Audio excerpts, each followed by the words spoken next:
Ceux qui ont vu ma vidéo cette fin de semaine sur les bloopers savent que je suis actuellement dans le jus, littéralement. Je sais pas pourquoi j'ai ajouté ça, je suis pas littéralement dans le jus, ça serait vraiment inquiétant. Mais je pense que c'est une bonne opportunité cette semaine, vu que j'ai pas vraiment le temps de vous faire des gros dossiers, de vous présenter une série à laquelle j'ai pensé au début de ma création de contenu. Je voulais faire une série qui s'appelle Faites ce que je dis, faites pas ce que je fais.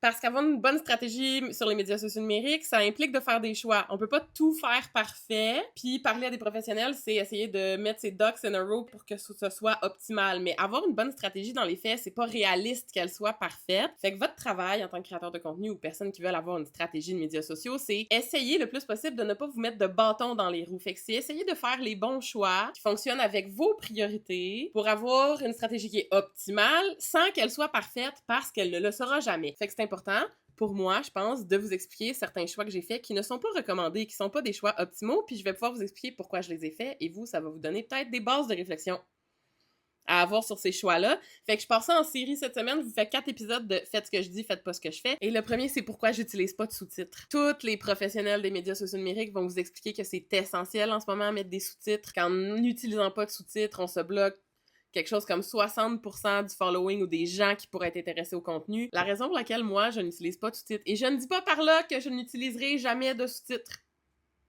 J'ai rien contre, a priori, les sous-titres. J'ai juste un problème avec la peur d'être mal comprise. Et je vous explique pourquoi. Alors, avec des sous-titres, d'abord, j'ai absolument pas le temps de réviser les sous-titres qui sont proposés automatiquement. Puis je sais que je serais un peu anal sur le bon orthographe de ces sous-titres-là, puis la bonne ponctuation au bon endroit, puis les bonnes phrases, les bonnes structures. Ce serait basically retaper intégralement ce que je raconte dans mes vidéos, puis c'est pas quelque chose que je peux faire. J'ai pas le temps de faire ça. Ensuite de ça, je suis aussi une personne qui utilise énormément le privilège énorme qu'on a à l'oral que de faire des nuances dans les intonations et les accents toniques. Je peux vous montrer un exemple ici. Est-ce que les gens le voient passer dans leur fil de nouvelles? Est-ce que les gens le voient passer? Dans cette vidéo-là, j'ai dit la même phrase plusieurs fois, puis à chaque fois, elle voulait dire quelque chose de différent parce que je mettais l'accent sur un autre élément. Mais sans sous-titres, ça serait 3 fois la même phrase.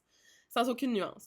Je n'utilise donc pas de sous-titres parce que j'ai pas envie qu'on interprète mon langage sans l'intonation, les accents toniques, l'énergie, le souffle, le regard, la vibe, le volume, la tonalité que j'emploie pour prononcer les mots parce que ça contribue à la compréhension de mon message. Un jour, peut-être, si les sous-titres sont plus performants, j'utiliserai des sous-titres.